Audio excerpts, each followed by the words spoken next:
എൻ്റെ മരണത്തിന് ഉത്തരവാദി തൗഫീഖാണ്. ഞാൻ അവൻ്റെ പേരൻ്റെ അടുത്ത് പോയി മരിക്കാൻ പോകും. ലോകമെമ്പാടുമുള്ള എല്ലാ മലയാളികൾക്കും എൻ്റെ വിനീതമായ നമസ്കാരം. ഞാൻ നിങ്ങളുടെ സ്വീറ്റി ബർണാഡ്. അപ്പോൾ ഈ വീഡിയോയിൽ കാണുന്നത് ഒരു ട്രാൻസ് യുവതിയുടെ ആത്മഹത്യാ കുറിപ്പാണ്. ഇത് മാക്സിമം മറ്റുള്ളവരിലേക്ക് ഷെയർ ചെയ്യുക. ഇത് മലപ്പുറം സ്വദേശിയായിട്ടുള്ള ഞങ്ങൾക്ക് ഏവർക്കും പ്രിയപ്പെട്ട കമീല എന്ന് പറയുന്നൊരു ട്രാൻസ് വുമണാണ്.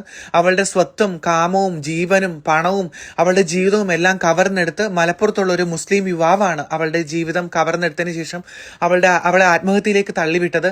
മാക്സിമം അവളെ ഇത്തരത്തിലുള്ള ഇങ്ങനെയുള്ള നരാധമ നിയമത്തിന്റെ മുന്നിലേക്ക് എത്തിക്കുക. അവളുടെ ആത്മഹത്യയെക്കുറിപ്പാണ് നിങ്ങൾ ഈ വീഡിയോയിൽ കണ്ടുകൊണ്ടിരിക്കുന്നത്. അതുകൂടാണ്ട് ഞാൻ ഒരേ ഒരു റിക്വസ്റ്റ് പറയുകയാണ്. നിങ്ങൾക്ക് ട്രാൻസ് വുമൻസിനെയൊക്കെ ആരെയും അക്സെപ്റ്റ് ചെയ്യാൻ പറ്റിയില്ലെങ്കിൽ എന്തിനവരുടെ സ്വത്തിനെയും പണത്തിനെയും കാമത്തിനെയും ആഗ്രഹിച്ചുകൊണ്ട് ഇത്തരത്തിലുള്ള പാവം വ്യക്തികളെ ആത്മഹത്യയിലേക്ക് തള്ളിവിടുന്നു. ഒരിക്കലും ഇത് കിട്ടില്ല, നന്മ ലഭിക്കില്ല ഒരിക്കലും ഇത്തരത്തിലുള്ള പ്രവർത്തികൾക്ക്.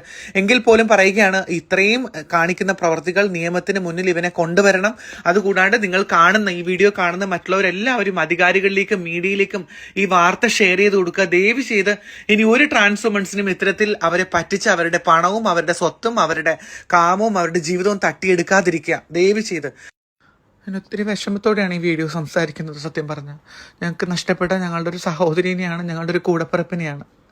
ഒരിക്കലും ഞങ്ങൾക്ക് ജീവിതം തന്നില്ലെങ്കിലും ഇത്തരത്തിലുള്ള ദുഷ്ടന്മാരെ ഒരിക്കലും ഞങ്ങളുടെ അടുത്തേക്ക് വരാതിരിക്കുക. ഞങ്ങളുടെ സ്വത്തും പണവും കാമവും ശരീരവും ആഗ്രഹിച്ച് ഞങ്ങളിലേക്ക് വരാതിരിക്കുക. ദയവ് ചെയ്ത് ആരെയും ഇങ്ങനെ ഞങ്ങൾ ഉപദ്രവിക്കാതിരിക്കുക.